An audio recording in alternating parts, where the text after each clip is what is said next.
Hey, it's Mel. We have a quick update on two things. One, there's a new free uncut episode of the podcast on Patreon. 2 times a year, we put a free uncut episode on the Cinematic Doctrine Patreon so that anyone who follows us there for free can get a free trial, so to speak, of what it's like to join one of the paid tiers.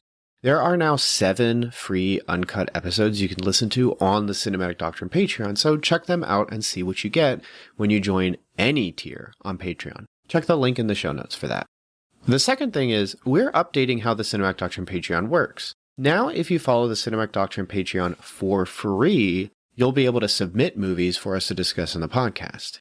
Simply follow the Cinematic Doctrine Patreon, and you'll be able to comment as many movies as you want us to cover. However, when the 2 most popular submissions are put up to vote, only paid subscribers will have access to the vote. So if you want to have your favorite movie talked about on the podcast, give us a follow on Patreon for free and submit a few ideas.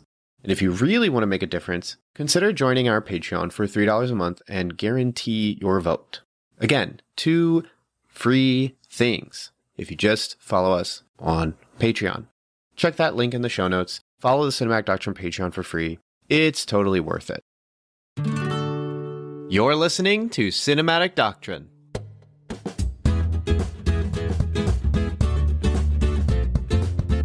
Let's get into Sunset Boulevard. If you just press play, you are missing out on a 30-minute discussion on 2 things. One, a proper Doomsday trailer came out, Avengers Doomsday, and it gave us a lot more details of what characters are in it as opposed to those teasers from last Christmas.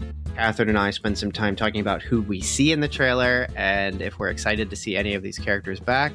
We also talk about who isn't present in it and list off a bunch of characters that for the last, I would say, phase and a half, 2 phases, have had significant moments and yet didn't seem to be present. Doesn't mean they're not in the movie, just not in the trailer.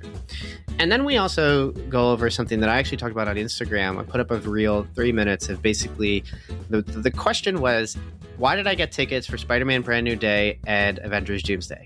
For the last several years on the podcast, we have talked extensively about the MCU, our waning interest, and the difficult frustrations we have with this thing that we like, but has not been particularly great lately. And now, we're coming up on Spider-Man, and I'm really excited for that one, as is Kathryn. So why don't we have that same excitement for Doomsday, which we also have tickets for? So that is exclusive to Patreon members. If you are a member on Patreon for $3 a month, you get access to that discussion immediately. You get to press play on this episode, Sunset Boulevard, and right at the start, we are talking about this stuff. Patreon.com/Cinematic Doctrine, $3 a month, patreon.com/Cinematic Doctrine. But you press play not to hear me do a call to action. You press play to hear a movie discussion on Sunset Boulevard. Another call to action. Sunset Boulevard is being talked about because members on Patreon who are free, they are following it on free, can actually submit movies for us to talk about. They get to comment under this one post that is just submissions. Hey, we want you to talk about this. Hey, we want you to talk about this. Hey, we want you to talk about this. And then the 2 most popular ones go up for a vote. Now, the vote of the 2 most popular ones, that is only for Patreon members who pay $3 a month or more. But if you're just following for free, you can get us to watch something you like if you also then advocate and campaign and talk in the comments and just engage and be like, no, let's watch this. Let's talk about this. I want to hear what they think about this. So thank you, free member, because I believe this was a free member submission for Sunset Boulevard, because this is going to be a lot of fun to talk about. Again, patreon.com/Cinematic Doctrine. Check it out. Follow for free and you can still influence the show. Sunset Boulevard, we're going to be doing a movie discussion on it. Movie discussions are really simple. We do 2 questions or 2 prompts that are non-spoilers. We're just going to talk about what do we think of the film and what did it draw out in us, what did it evoke in us. And then the second half of the episode will make this transition very clear. We'll be getting into more spoiler-specific stuff, the end of the film, recurrent themes, things like that. That's it. That's what we do. We're going to talk about it. It'll be great. I am joined by Kat. What is up, Kat? Well, I cannot tell you how relieved I am that we are reviewing a movie that is in no way, shape, or form connected to the Marvel Cinematic Universe. There's got to be a way. I mean, with the Tommy Westphal Snowball universe, whatever it's called. Oh, yeah. The Tommy Westphal Cinematic, the Snow Globe. This movie absolutely is connected in some way. I mean, I guess if Hollywood is... Oh, yeah, Hollywood is absolutely in something. So, because Cecil B. DeMille's in this, and Cecil B. DeMille is probably connected at some point to Munch. And if it connects to Munch from Law and Order, it connects to Tommy Westfall. So it's there. The opportunity's there. Which I think in that episode... It's like a forbidden bacon number. It is because Munch appears in character on like a Tonight Show in a real world interaction. So people are like, the real universe is inside Tommy Westfall's brain. So funny. Oh man, we have an episode on that. You can check it out. It's a Let's Talk on the Tommy Westfall Cinematic Universe Hypothesis, I believe it's called. Very fun episode. Tons of fun about that. But yes, we are actually free of the MCU right now. We get to talk about a classic 1950s Sunset Boulevard, Billy Wilder. Let me get an introduction in here, I guess, for the film. Describe it a little, and then we'll get into what we think. So, Sunset Boulevard opens up with a man, bullet holes, laying face down in a pool. He is dead. We get a narration. Well, I guess you're wondering how he got there. And then we go back 6 months, and we're introduced to a struggling writer named Joe Gillis. Joe Gillis has written stuff that is successful, but seems to be in a rut right now. He's going to get his car collected. He's behind on rent, and he just has to get a job. So he tries to advocate for one, can't seem to get one. He has hidden his car away from the car collectors, and he ends up using his car to try to find jobs. But as he's driving around, the car collector agencies, whatever they're called, the sharks, I guess, they see him. So there's this car chase, and Joe Gillis ends up getting a flat tire, has to turn off to the side, and he pulls up into an abandoned mansion. The guys that were chasing him didn't seem to see him do this, so they drive off. Gillis parks into the garage of this abandoned mansion, steps out, he observes, he's like, this looks like the kind of excess architecture of the 1920s. And the film is set in the 1950s-ish, 40s-ish, I guess you could say. And as he's standing around, a man invites him in. He didn't realize anyone lived there. And he says, she will be waiting for you upstairs. And he's confused. He's like, I don't know what you're talking about. And he's like, go on up. And he ends up meeting this woman named Norma Desmond. Norma Desmond is a older woman who was an incredibly massive, powerful star of the 1920s, 1910s, probably silent era of filmmaking. And to the point that there's just incredible levels of excess that is within this decrepit home. And through this momentary kind of interaction, Joe Gillis learns that Norma has written this extremely long script and needs to get it essentially made. She wants to get it made. So Joe Gillis is convinced by Norma to edit the script, cut it down, and through the process ends up kind of hiding out at Norma's place, but also living there. Amidst all this, there's a couple other characters. There's a woman named Betty, who is an aspiring writer who admires some of the work that Joe doesn't actually like the work that Joe has made, but admires aspects of it. And the two of them hit it off. And yeah, that's kind of how the movie goes. Like there's a lot more, I would say, profound details within this and so on and so forth. Will the movie get made? Who is the man dead in the pool, and how did he get there? Will Joe ever write a movie again? I mean, that's where we go. So let's talk about it. Kat, what did you think of Sunset Boulevard? First off, this movie is clearly and stunningly inspirational to other modern movies. It's insane for me to sit here and be like, 75 plus years later, this film's language, the way that things are framed, the pacing. So much of this is like carried through to other modern films. Yeah. Specifically, watching this, I was reminded of Rian Johnson's Brick. Yeah, I get what you're saying. There's a car chase scene here in Sunset Boulevard, and I was like, oh, this feels a lot like the car chase scene from Brick. Also, I mean, like the snappy dialogue. Dialogue was great here. I feel like Sunset Boulevard was oddly poetic. Which, it makes sense because we are primarily brought through the story by a screenwriter. So somebody who is in love with like the written word and with detailed descriptions. Yeah, I mean, overall, Sunset Boulevard to me felt like seeing this source code for filmmaking.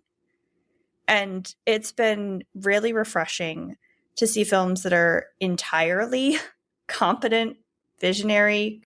Sunset Boulevard like doesn't have to have like some outlandish plot at its disposal. Really, like to your point, it's as simple as, will this guy like get a job? Yeah. Will he write a movie again?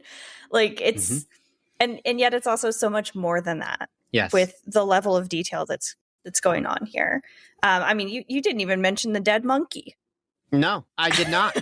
You did not. Yeah. So listener, one of the things that Melvin left out is whenever Joe and Norma first meet in their in the mansion, kind of like happenstance creepy mansion, we find that she is planning a funeral, except the funeral is for a pet monkey. Is for a pet monkey. And she thought that Joe was coming by because she had hired a man to bring a baby coffin to for the put the monkey in. And yeah, it's really, it's a good dark joke at the start of the film. It's such good tone setting at the start of this movie. It's so good. I want to hear more of what you thought, but the opening title card of the film is not the high in the sky kind of looking up Sunset Boulevard street sign. It is the painted on the side of the curb against the road Sunset Boulevard, which to me is like, that just gave the sense of like, it's like starting your film in the gutter. Like it's got a very not proud look to it, almost ironic. And of course the name Sunset, right? It's coming to an end. Like there's something beautiful, there's something wonderful. The sun is warm, like night is coming. There's something thought-provoking about the name, but it just, that to me was like, I was like, all right, I see what the movie's gonna do. I know where we're going. It's both subtle and incredibly clear and effective. Yeah. Whether it's little details like that, like having the title card show up on the curb, or again, just like I'm taken aback by how well written this is. There was a really great description in the film talking about Norma and how, she's a little off. And the way that Joe describes Norma is as if she was sleepwalking through a career that's over. And he's heard that if you wake a sleepwalker, it could cause them great harm. So he's not going to say anything. Yeah. It's just like really incredible lines. The one that I just can't stop thinking about is, there's nothing tragic about being 50 unless you're pretending that you're 25. That was so good. Yes. Yeah. There's a snark and a wit, kind of an old, I guess, I don't know how else to say, but like an old man's intelligence kind of put into the story's awareness of just things that I found really compelling. Those are pretty much my initial thoughts. What did you think? Yeah, I mean, I loved it. It's a tragic Hollywood fairy tale. Like it is. Screenwriter has financial stress amidst this changing world because he's like doesn't quite know what to write that is interesting to people enough to go see, and he's not the only one. When he goes to speak with the producer, like the producer is talking about like, no, like this is like everything's changing. Like we've gone from silence to talkies to just it's always moving. It's always moving, and he's like, Joe's like, can I bum $300 from you? And then he kind of just like responds like, I can't afford that. Like, yeah. He's like, well, let me tell you the story of how I mortgaged the house after I mortgaged the, sold the car after I it's just, Yeah. All of that's really interesting. And the film really even like lays on this, like from the start, the whole like changing, when you mentioned the dead monkey thing to me, I thought of evolution. Like, I don't know if the film was thinking of evolution, but like just the idea of like, it's not a traditional pet that is being killed that is dead. That wasn't killed. It's a monkey. Now you had thought like, oh, it's almost like circus era entertainment. Then you get to silent era of filmmaking entertainment. And now it's talkie. So there's some transition there, which is good too. I think that's definitely in there as well. But then also the producer, when he talks about what he has to afford and pay for, life insurance is one of them. So he's already thinking about like, at some point I won't be here. Like, is there going to be enough money for the people who I leave? There's stuff about being young. There's stuff about being old. There's stuff about things being fresh. There's stuff about things that are like faded and used. There's stuff about the future, stuff about the past, things that you do in public or things you keep to the private. There's a lot of truth. There's a lot of lies. There's passion. There's pity. There's a lot of stuff in this film that is just like heavily ingested and yet like expertly paced out and never feels overwhelming, never feels like too much. It's so grounded, but it also has, this touch of the fantastical. There's so much extravagance and indulgence of old school Hollywood that like isn't just in materials, but also in personality, because Nora Desmond is just so high on their own supply. But they're like super desperate for this like Cloud Nine, the experience of the silent era that just doesn't exist. It literally does not exist anymore. She mentions that like, people started talking in movies and they just didn't have the interest in faces anymore, but she's bitter about it. Like, she's like, no, like this is the true performance. This is the true art. What I had is better than the talkies. And it's not off the deep end. Like, she's not a caricature. And I think that's because Gloria Swanson brings this earnest tact to an otherwise heightened performance. Never feels out of place, always feels just right, which actually just kind of adds to how painful the experiences of watching this character, as they are just unable to acclimate to the world that has changed around them. And then I also liked William Holden's performance for Joe Gillis. I think how I think the narration of the film is similar to Norma's kind of psychosis or neurosis, where Norma is trying to live in this sort of fantastical world that doesn't exist. And then Joe is narrating this film, which people do not do. People do not narrate their own lives. Like, you don't have knowledge of what's to come. You don't think cleverly about the past. I think it's really interesting then that kind of everyone else in the film is pretty normal, like just people. And then you have Joe, who is closer to normal than Norma, that's for sure. But I think attracted to the delusion that Norma is, and then Norma, of course, is completely, as well as Max, are just like on another world. And all of that stuff is really impressive. I just think it's great. I think it's so well done. And so I loved it. In terms of like, I guess at this point, 2 months in a row, Patreon picks being these classic quintessential films. I think Vertigo is more my thing. I like that Vertigo is twisted and kind of sick and just like so disgusting. And yet it was also very powerful and moving and rich. But this is equally as impressive of a film. So I loved it. Hey, don't forget, there's a lot of fun content missing from this episode because you're not listening on Patreon. Head over to patreon.com/cinematic doctrine and support for $3 a month to gain access to uncut episodes with upwards of 40 minutes of bonus content each. You'll thank me later. What did the movie evoke in you? As far as what it evoked in me, it felt like traveling back in time. 75 years plus since the movie was made. We go back in time to a story where punch is made with grape juice and melted down cough drops because cough drops could get you turned. Yeah. It's a world where being $300 behind in car payments means that your car is going to get repoed, when some people, you're paying way more than $300 a month for your car payment. You have to have the windows open on an autumn night in California because the air conditioning just was not like available. There's just so much about this film that feels classic. It feels timeless, but it also is very much so like rooted in that like mid-century Southern California like environment background.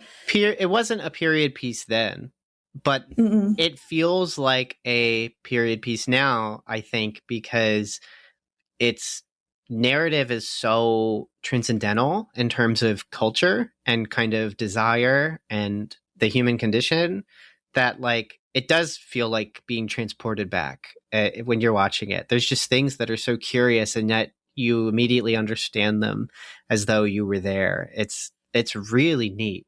Yeah, it's a movie that just feels alive with like a depth of character, and there's just something super quaint about it, refreshing to me to feel to be able to engage it with a story where people are not constantly connected.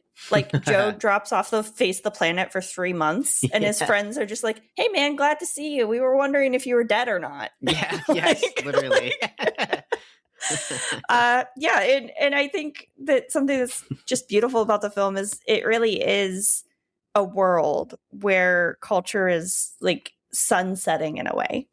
All of these technological changes, all of these media changes are things that we see the characters struggle to keep up with. Yeah, even her car is like old. It's unique and it's, it's vintage now, but it's like, she's like, oh, it's unique because it was completely custom made by someone, even has her initials on it. But it's old. Like the front of the car isn't even the same cabin as the back of the car. Like, So, she's got like a little like gold plated telephone that's so that she can call from like the back of the cab to the front of the cab. Yeah, it's so it's everything's just different, so different, like different and decadent. But yeah, I think outside of like just the more visual eye candy in the film, I think that this movie, to me, just brought out a lot of feelings that make me strongly believe that this is a movie about belonging and about recognizing your inherent value. And like, without getting into any spoilers, I feel that Norma is a character who is tragic to a point. She's isolated. She's afraid of a world that's left her behind. We see these moments, like brief moments throughout the film where she sees like this glimpse of her past life. One where she actually belonged and she meant something and she felt valuable. She felt beautiful. And then you contrast that beside her home that's filled, like, as a woman in her 50s, with pictures of the only person that she's ever really cared about, which is herself. Yeah. So as a foil, I feel like we see moments where Joe and his like proto-beatnik buddies, who are young writers and assistant directors and actors and lighters and writers and all these like young Hollywood types, they're all connected in this like lively party. And there's this belonging that's to be found there, just in bringing that creative project to life. And just like, again, kind of as a comparison, you see that Joe's friend who's hosting this party has photos of friends on the wall and thrifted items that don't match. And he's like, yeah, sure, Joe, like you can come sleep on the couch if you want. Like the door's open. Yeah. So like, I feel like the movie, again, isn't beating you over the head with anything. But to me, I walked away thinking that this is really a movie about like what it means to belong and what it means to like find value in yourself. And then also like to share and recognize that with other people around you. Yeah. I mean, it has so much to show about the importance of human relationships and connection over materialism. Both materialism of actual items, but also I think objectification in terms of self, because, and I have a lot of thoughts about how film and photography and then film created this way in which we look at things as objects. Because if you're in a film, you're in an object that is presented, especially one that is purchased. So that turns you into a kind of product. So there is a lot there in that Norma, I think, is just so caught up in, and doesn't have someone to set them right, that like their comprehension of the world is so diluted because of it. And then in contrast to that, you have like, the youngins, who I think Betty is a perfect contrast of just being like, it's a job, but it's also an interest, but it's a job. And I still want to have fun. I still want to love. I still want to have things outside of my life that are not the thing that I do, like that they're not their work. They are a person who works, but they are not their work. For me, what it evoked was the melancholy of change, but also the importance of resiliency.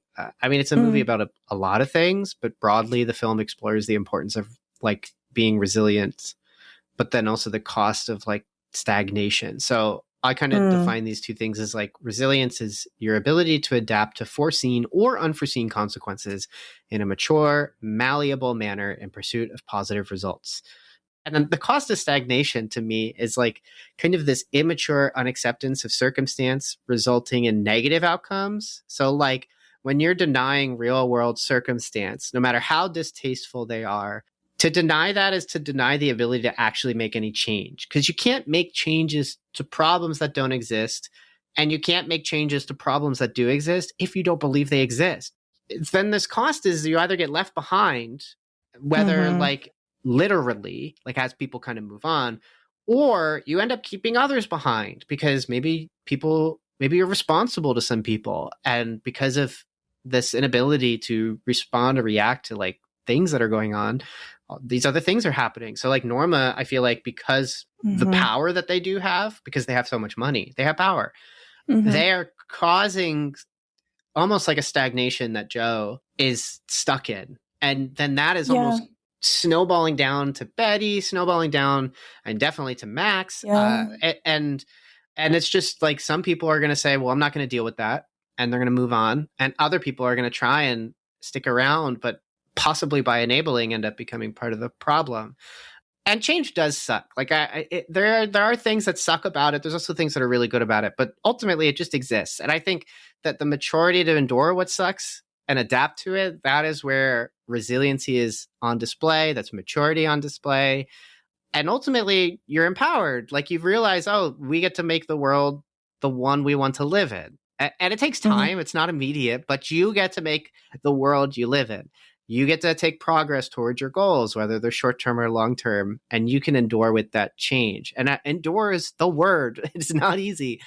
But to me, this is just like so, this idea and this concept is like a profound sadness to me. And I didn't personally start feeling it, I think, until 27 or 28. Definitely on the podcast, people heard about it when I was talking about it a lot. When it was relevant to a movie, but it really settled in that there are things in my present that I cannot do because I'm no longer in my past.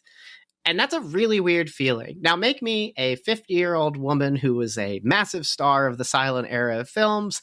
Like there's just so much that now can't be done. And like Norma doesn't seem to have somebody, and Joe's a young man. So ultimately, like, it's not really Joe's responsibility to get her out of the rut. Like Norma is so inundated with something that technically everyone is going to experience in some regard, but they don't have anybody and they just lost their monkey. Like it's all sad, right? Like, so well, and really, I think to your point, you know, when you do have that level of resiliency and that ability to like take change on the forehead and just go with it, you do have the ability to impact the world around you. But Norma's instead decided that she's going to build a perfect world that's just her, Max, and the monkey. And then I guess the monkey dies. Like Joe, then the monkey dies. So she's like, okay, I'll bring Joe into all of this. But even then, it's like she is quote unquote impacting the world, but it's her little microcosm of what she wants, which I think too is kind of like just this hallmark of immaturity. Like a part of resiliency, a part of growth is like that maturity to, again, just kind of keep rolling with it. Like the world's not going to slow down for you. The world is not going to slow down for you. And the world, like if you're still in the world has a place for you. Like it's so, take a shot if Melvin brings up End of Evangelion. Like, cause I bring it up probably like 2 to 4 times a year, but like one of the things at the end was something like, as long as like, I think it's Shinji's mother kind of says it, hopeful about Shinji, is just as long as he's alive, he will always have the opportunity to find happiness. And like Norma is so inundated with the shame of not being who they were that they cannot realize who they are, which is people really like them. like people really find her difficult. They do. And they say that. But they also like there are fans of Norma still. There are people who like Norma, like I'm thinking of people in the industry now who might transition into producing because they're tired and old, but they're like, but I still want to be in the industry. I have talents and skill sets and I want to pass this on. Norma can't get there, like has not chosen to get there, where now they're trying to write a script, but they won't even take the advice of someone who does write scripts. And yeah, okay, he's like a struggling writer, but he has credits to his name. And it starts by asserting like he's made good movies, stuff that's received well, it's just not doing it right now. So yeah, like so that's what I thought a lot about. Yeah. It evoked a lot about like just that unique melancholy that comes from like that moment. It happens and it's like your full body. You notice, oh, I am not a child anymore. Oh, I am not in my mid-teens anymore. Oh, I'm not 22 anymore. Like, oh, I'm 30. Like, and I like being 30 because my responsibilities are so much less anxiety inducing, I feel like, than when I was a kid. And I have way more power over what I can and can't do. But I literally cannot do the things that I enjoyed as a kid because I'm not a kid anymore. You can't put on the backwards ball cap and go, how do you do, fellow kids, and join a game of Fortnite. It can't happen. Oh no, guys. Oh no. Melvin's hanging up photos of himself. Total regression. Photo after photo. Total regression. Total regression. He wants me to watch some silent films, guys. Hey y'all, it's Frank here. Are you looking for a podcast that feels like chatting about geek culture with your friends? Check out Geek Freaks. We cover the latest in movies, gaming, comics, TV, and all the big stories you want to gossip about anyways. We have honest reactions, fun discussions, and interviews with creators across the industry. One key point about Geek Freaks and everything in our network is we will never harsh you for being a fan of something. There are too many other podcasters that want more listens and more clicks, and they'll do that by making you feel bad. We won't do that. So, whether you want breaking news, deep dives, or just to hang out with people who are generally positive about geekdom, come check out Geek Freaks. We'd love to have you. You can find Geek Freaks wherever you listen to podcasts, or just simply Google Geek Freaks. You'll find us. All right, have yourself a great week. I feel like there's so much more to get into, but it's going to require us getting into like spoilers. So let's transition into spoilers. Let's do it. If you have not seen Sunset Boulevard, you should definitely watch it if you haven't seen it, because we're going to get into some specifics, and I think it's totally worth the experience of watching the film. All right, let's do it. So, recurring motifs and prominent significant moments and or characters. Kathryn, go ahead. Yeah, the first thing I picked up on as far as recurring motifs go is the motif of animals. We kind of saw this come up in 3 different ways. First, Norma wears an obscene amount of leopard print. Like an obscene amount of leopard print. Oh, this is great. What a good note. I didn't even think of this. Like around her collars. I think her car even is like partially covered in furs. Mm-hmm. So she's a cougar of sorts, we could say. Literally. That is so good. I didn't even think of that. We're told that she has had 3 husbands before taking on Joe as kind of this like quasi-companion, lover, employee, whatever. She's this cunning beast. And so the animal prints to me just kept reminding me like, oh, she's not safe. She's not safe. She's got ulterior motives. She's unpredictable. She's hungry like the wolf. Yeah. Second animal motif I saw was like kind of this like dog motif where Max the butler, who has lived with Norma for his whole life and is actually her first husband, she divorced and apparently they're still living together. Max ends up calling Joe a dog. He says it very subtly and again in just like a super poetic way. He's like, oh, some young woman's calling on the phone. She must have been trying to call the dog pound. She was asking about a stray. Yeah. Our number must be really close to the pounds. And ironically, Max has allowed himself to be put in this like servile protective position towards Norma. He does the tricks that she asks him to do. He's loyally at her service, entirely giving up like his own personhood and his passions. Mm-hmm. We find out that Max used to be a director that worked with Norma. So he's putting all of this like away to kind of sit at the feet of Norma. And then the last thing, which again, I'm like, I guess we've kind of touched on it, but the dead monkey. Whenever I think of like what it represents, I really kind of took this as like an initial moment in Norma's introduction where we see her giving dignity to something that's otherwise seen as less than human. And then this monkey's also the sign of excess. this sign of like, okay, well, like how much money did she have to like purchase a monkey, and then presumably to like treat this monkey like it's her son, like it's her one and only child, to give it like a proper burial. And then like the last thing I thought too was kind of, you know, to your point, thinking about evolution, it's like this turning of the tides. It's a different type of entertainment. It's a different type of evolution going forward. The dead monkey thing, giving dignity to something otherwise less than human.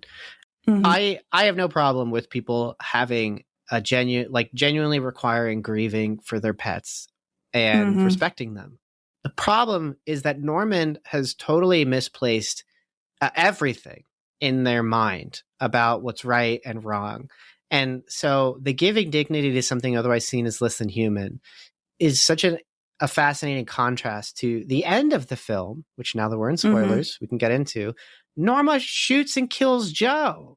In addition to the fact that it too basically his back, right? Like he's shot in the back. Yeah, 2 in the back, 1 in the stomach. And then he just falls into the pool and is face down. And it's like another Tuesday for Norma when she heads on upstairs. Now, granted, she's in shock probably, but like, but still, like her entire comprehension of like the value of things that exist in the world is whack.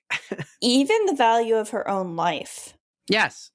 Like she's had multiple suicide attempts because of her despair. And she uses it as this sort of like awful bargaining chip. Like, if you don't do what I tell you to do, then I must just be the worst. I can't even live on this planet anymore. Yeah. It's like both, because she does that. She makes that very overt claim later. She's like, I bought a gun, I put it in my mouth, but I couldn't do it. And, but don't think I won't. And Joe's just like, I'm not having this.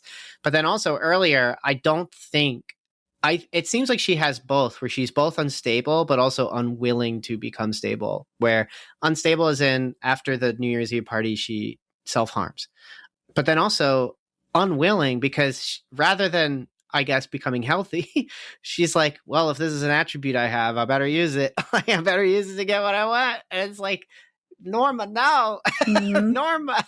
Yeah, I think it really is that unwillingness to change that's just like so toxic and like literally is rotting this woman from the inside out. Yeah. Speaking of like the value of human life, the value of chimpanzee life as well. The other thing that I saw kind of recur was the idea that there are things that like only money can buy, sort of thing. So I have this noted as the car, the other car, and the nose. So Joe's car is going to be repossessed. It's the beginning of the film. It's a little under $300 he has to pay. Joe values his agency, his integrity so little that he's willing to compromise himself for the purpose of getting enough cash to pay off his car debt. He's willing to take on like a writing project that he thinks is absolute garbage from Norma. And then he's willing to move in on her property. And then he's willing to like he just keeps kind of going down this rabbit hole where like initially it's only $300 that I'm compromising myself for. And the ironic thing is that like he never gets that $300. Yeah, doesn't she say like, "Oh, I paid it off," but then the car's repossessed, so she did not pay it off. Yeah, like and then when it's repossessed, she's like, "Well, we have my car," and then he's just like, "Okay." Like, well, and like the fact, like at the beginning of the film, he's like, "Oh, if I lost my car, that's like if somebody chopped my legs off." So it's like, okay, but like he's willing to compromise that far.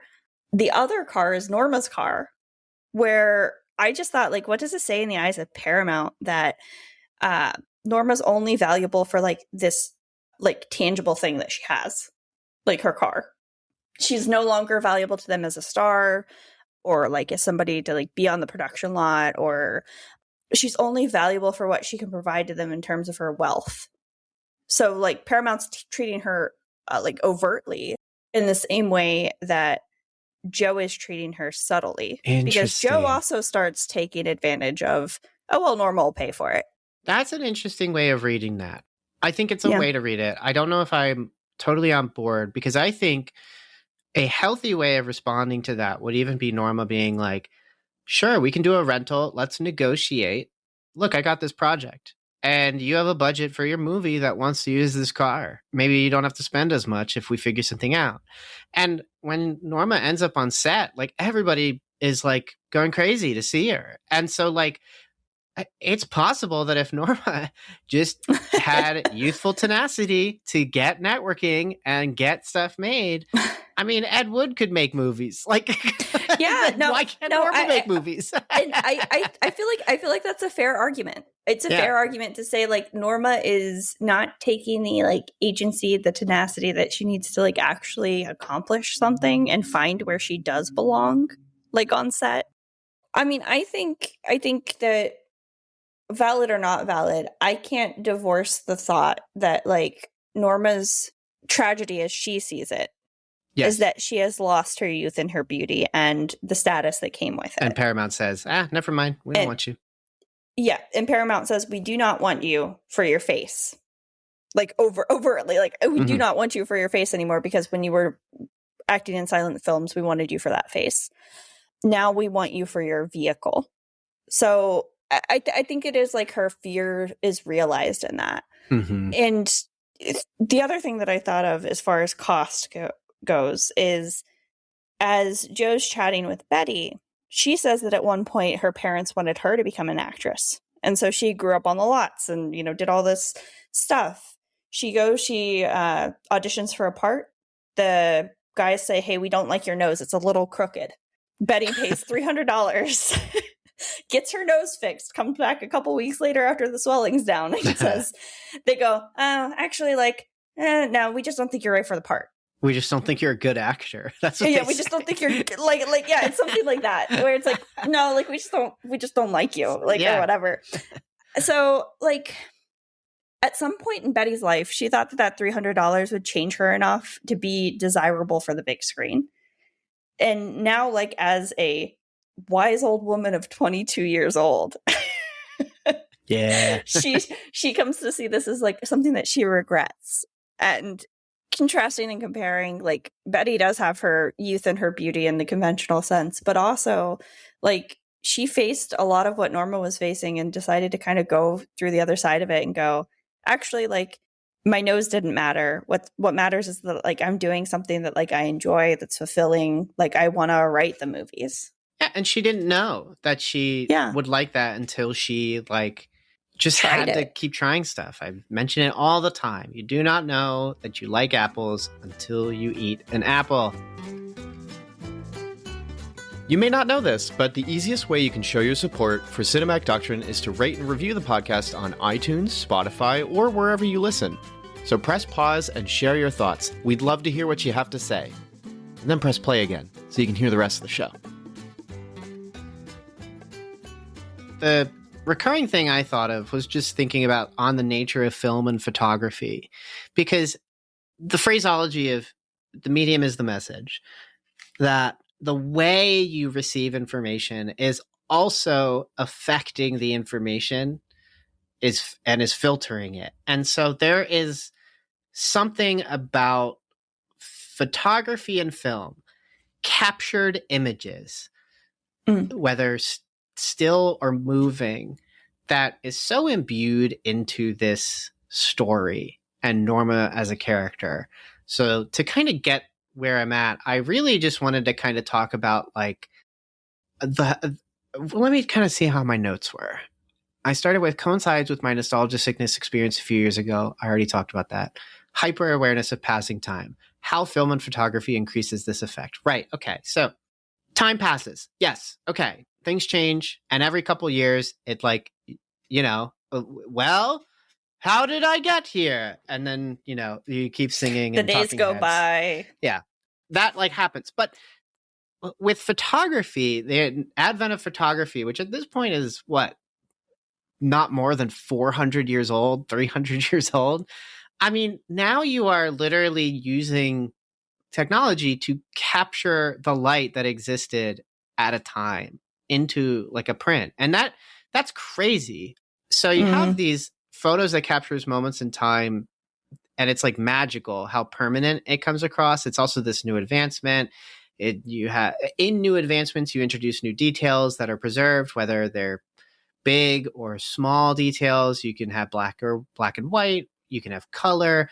There's the features of a person or a place or people or age or erosion. Just like photographs have just insane impact. And so I wanted to see, like, as some examples of photos over time that have had impact, to talk about the medium and to kind of assert that. And then I also have that for film.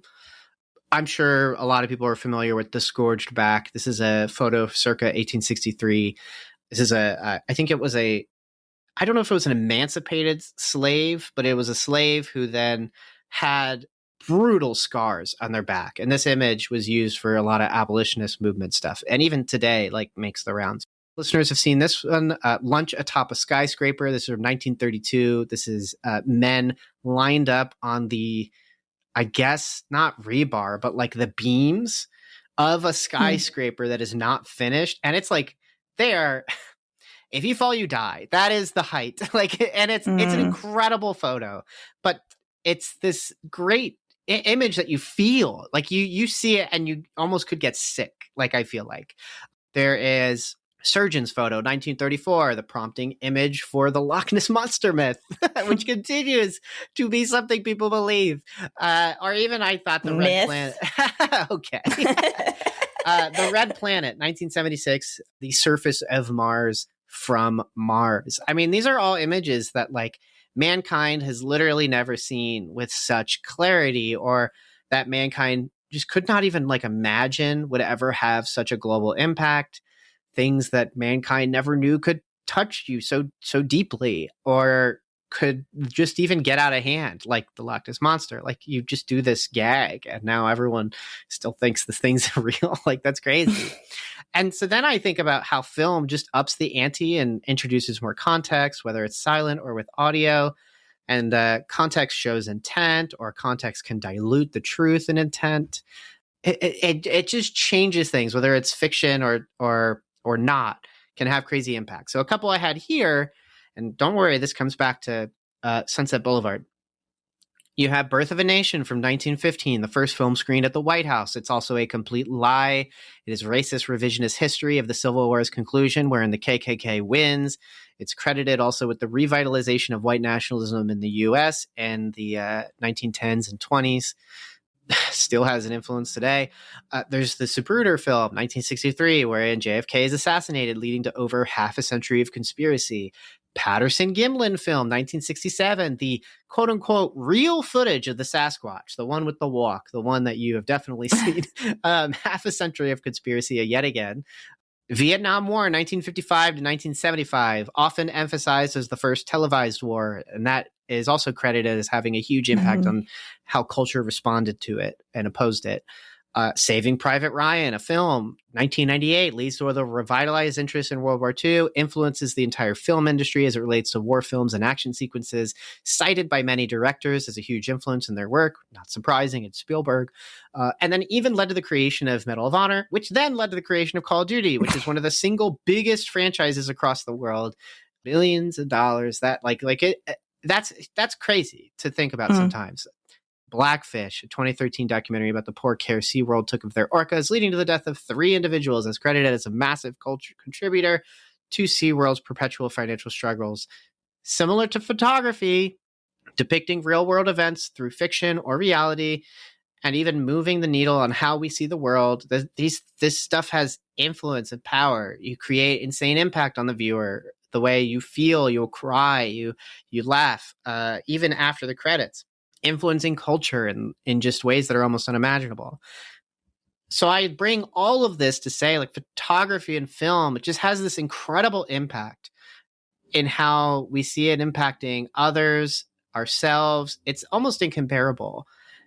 So when I think of a character like Norma, who that was like their peak, was like the movie star, the movie. This is how they tell their story. This is who they think they are.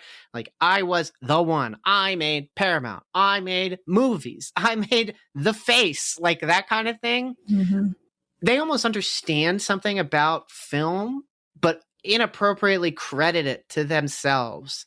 They understand that, like, pictures, the preservation of a moment, that is incredibly powerful and influential. Movies, the ability to tell stories, the way you emote and express, that really affects people. But they just don't, they haven't figured out how to get themselves out of it. Here is another way to think of it. You look at a picture of a flower. It would be wrong to call that a flower because it's a picture of a flower. You wouldn't say, this is a flower, we're going to categorize it as a flower. This is now going to be in the book of flowers because this is now a new flower that grows. No, it's just a photo. You can say it's a photo of a flower, but it has not become a flower. Norma may have been in the movies, but Norma is not like the movies. They've just completely become a mess. So like, that's kind of just one, that's like the thing to me that went through it the whole film is film and photography, the medium of these things. They are so important and influential. And who understands that more than the people who make them and are in them? But this is just a tragic case wherein someone is so stuck in it. I think it's fair to say that Norma does leverage her own self-importance too high. Like, the medium is important. It was absolutely pivotal and influential to have film become what it was, and then to have film with sound. Like, that's a big deal too. But I was thinking of the end of the Muppet movie, where part of what is so beautiful about the end of the Muppet movie is finally they're getting together to make their movie. And it's everybody together. Life's like a movie, write your own ending, keep believing and keep pretending. We've done what we've set out to do. So like the whole last musical number is just this beautiful moment where like everybody has done this creative act together. And it's made even more beautiful because it pans down and you can see the puppeteers below the puppets. Ah, that's great. Yeah. So there's such an empowering message behind something like the Muppet movie, where it's like, oh no, literally, this is just an extended excuse to basically like go through the process that Jim Henson and his collaborators went through in putting the film together themselves, except like the puppets are stand-ins. So Norma doesn't get that. She's never seen a Muppet movie. That would have cured it. You know, it's a little early for her, but her kids are going to love it. Like, yeah. Anyway. No, you're totally right. There's like a collectivism to art that she's missing. The inflation of ego on display. Oh my gosh. Even like whenever she visits the movie set and is there with Cecil B. DeMille, like he puts his ego at rest and goes, okay, guys, it's going to take like 20 minutes. We'll just let her sit in the director's chair and like enjoy being on set again. Like, I mean, he's talking out both sides of his mouth, but like that's Hollywood, baby. And I mean, like, I guess like, again, it is Norma's hang up that she thinks that like she's being passed on like for like her beauty, because she spends so much of the film like trying these beauty treatments because she's certain that she's going to get another role.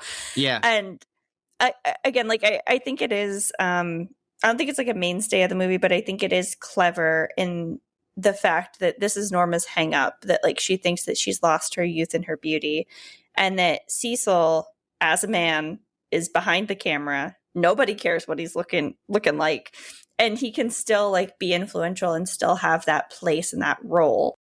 And I mean, I'm not entirely going to discount the fact here that like being a man in the 1950s versus being a woman in the 1950s, 100%. Right? So like, again, I don't think it's accidental that like his looks don't matter and his voice intrinsically matters. I think all of that's like very purposeful in the film. But again, like Norma can just girl boss her way through it, in an actual like serious way of like, there are other things and opportunities that are available to her literally just by the fact that she's like a rich movie star. Enjoying this episode?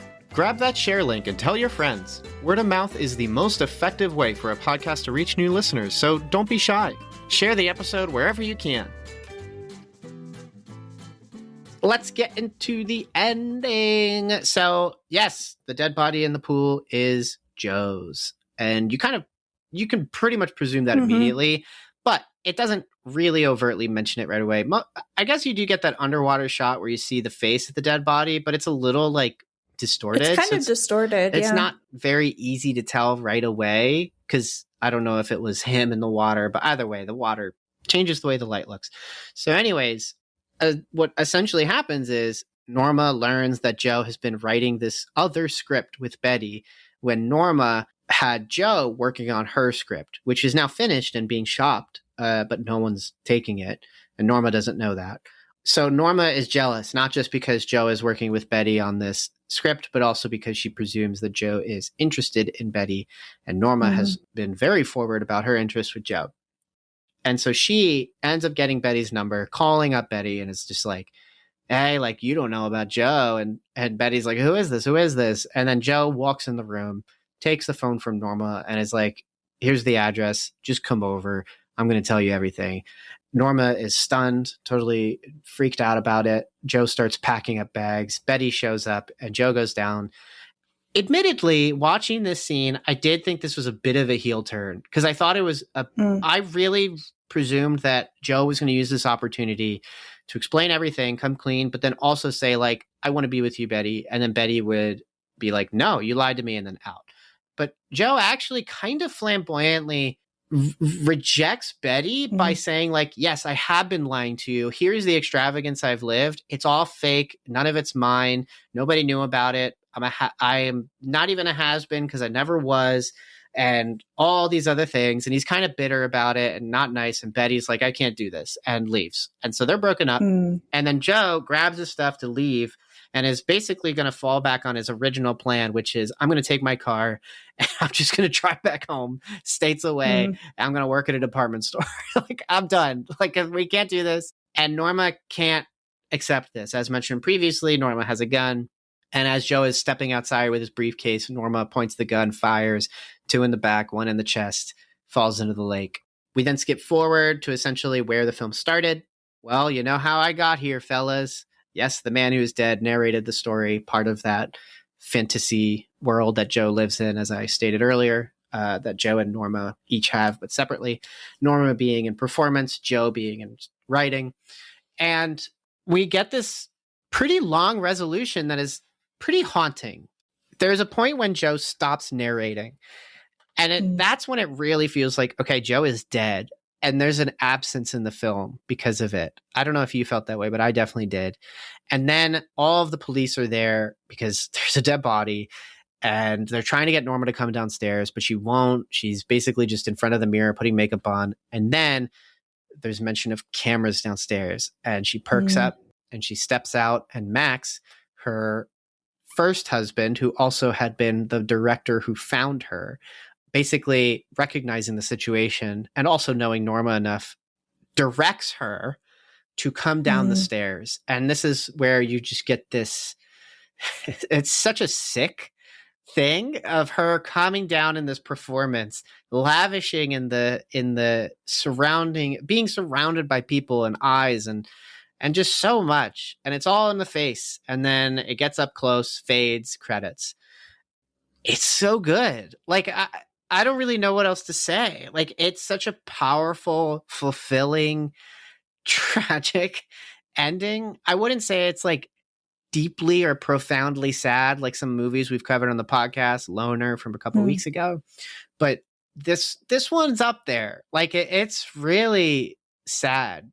I want to hear your thoughts, but the thing I'll just say is, like, you just get this moment where someone who can't give up the past has just destroyed the future of another person. Yeah, hearing you recap it, it was impressive to me, the efficient cruelty of Joe to, at the same time as he is trying to, like, break it off with Betty, he's insulting Norma, who can probably hear him from upstairs. Yes, he is. Yeah. So, like, it's like both of these women he's just being nasty to in the same exact moment. And then, of course, once Betty leaves, he goes upstairs and he was telling Betty, like, oh, I'm going to stick it out and, like, live this fantasy life because she buys me whatever I want. Goes upstairs and then he's, like, cruel to Norma and he's like, I'm absolutely not staying with you. Yeah, he's burning bridges. He's trying to get out. I think. Yeah, he's trying to get out of town, which is what he ought to have done 6 months ago. Yes. Right. And I mean, like, gosh, this movie is just so cohesive from start to finish. Like, yeah. By the time we get to this climax where it's like, okay, now we're deep in the crime drama ending, we've experienced so much. And in the world of the story, like that 6-month time frame feels earned, and the movie just carries it well.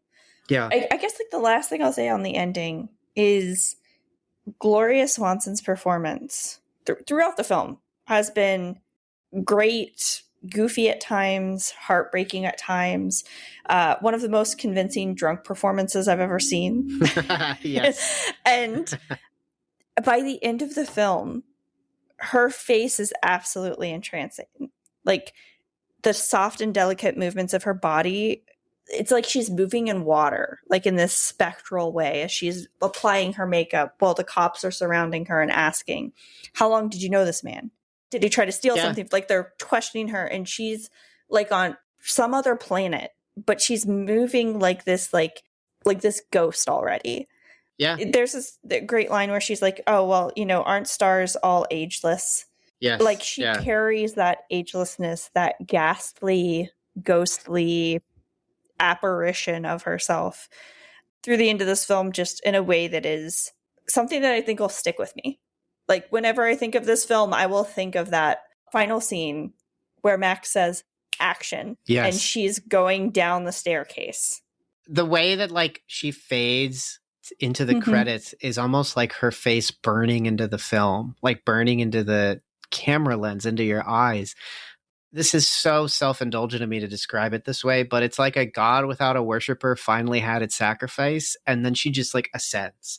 And it's like she's a witch. Like she turns in, it's like a demonic thing how far she has gone completely off the deep end in forsaking her humanity and the humanity of others to get what she wants. And now she's just completely delusional, lost in the film itself. Like it's crazy. And her 1920s mansion, like it feels like a haunted house.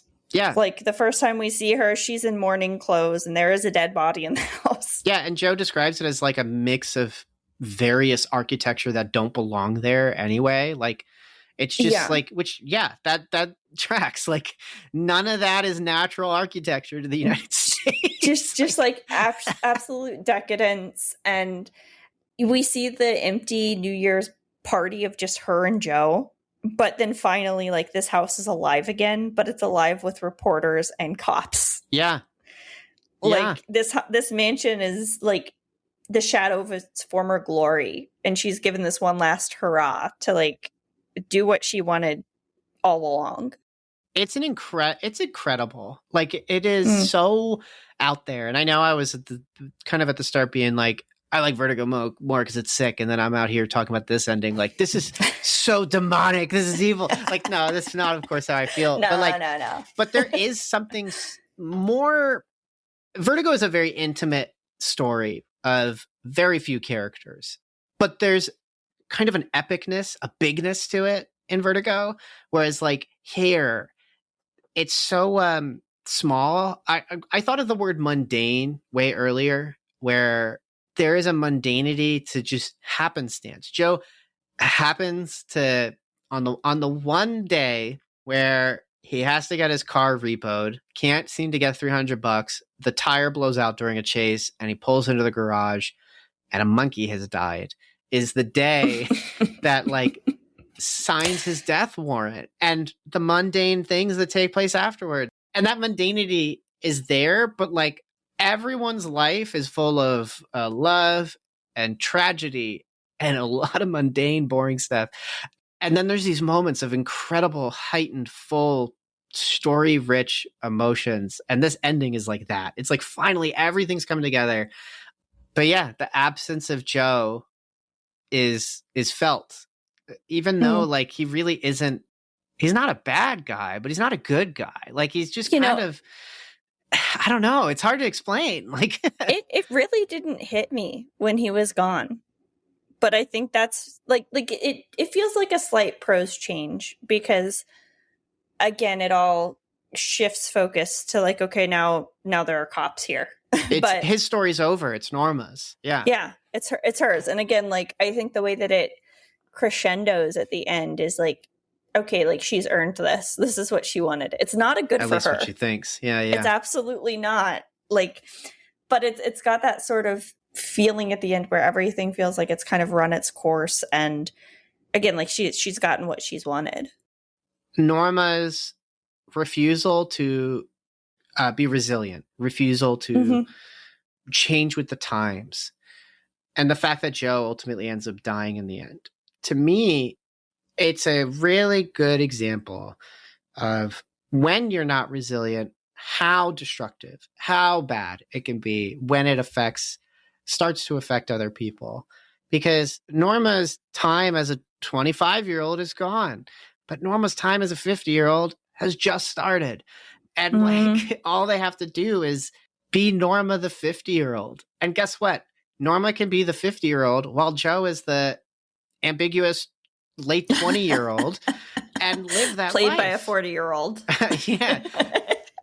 Yeah, Norma could be living well with other people, but by refusing to be resilient, they will live well to the detriment of other people. And so when Norma gets what they want, it has to come at the expense of Joe. Like, that's how they get the cameras. Joe has to die. Man, what an ending. What an ending. Just so good. Enjoying this episode? Grab that share link and tell your friends. Word of mouth is the most effective way for a podcast to reach new listeners, so don't be shy. Share the episode wherever you can.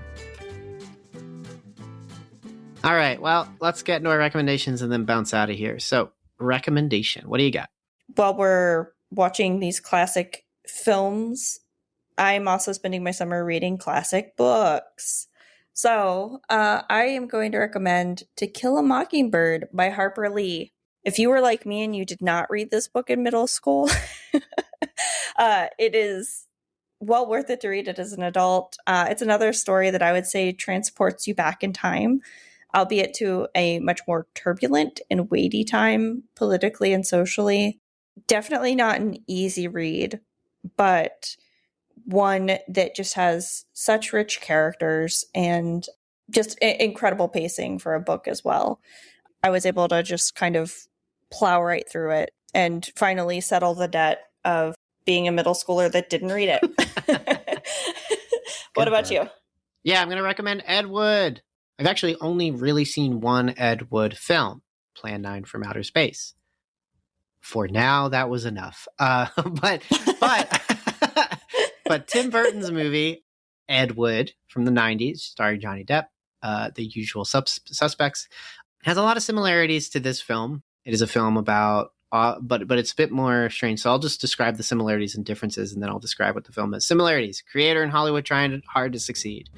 An aging actor enduring the hardship of a has-been. Deeply emotional. It's about movies, art, creativity, relationships. Some differences, though.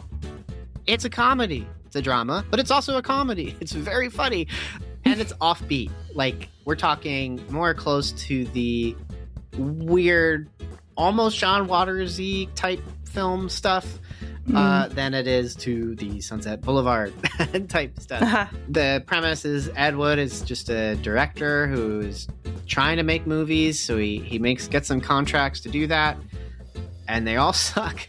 But he keeps finding ways to make movies because he wants to make movies and he wants to help his friends out. And he can only do that if he's making money making movies. And it's just a delightful watch. We saw for the first time a couple months ago at a theater. It was screened on 35 millimeter, which was great. And I'm unfamiliar with how truthful, factual the film is. I saw that it doesn't get quite into the alcoholism that Ed Wood had, but it does mention it in the end, but not really a part of the movie. But I digress. Ed Wood, really great. If you haven't seen it and you're a Tim Burton fan, check it out because it's kind of cool to watch more of a drama, serious film than some of his other stuff. But also, if you have seen it, rewatch it because it's pretty good. So yeah, Ed Wood, check it out.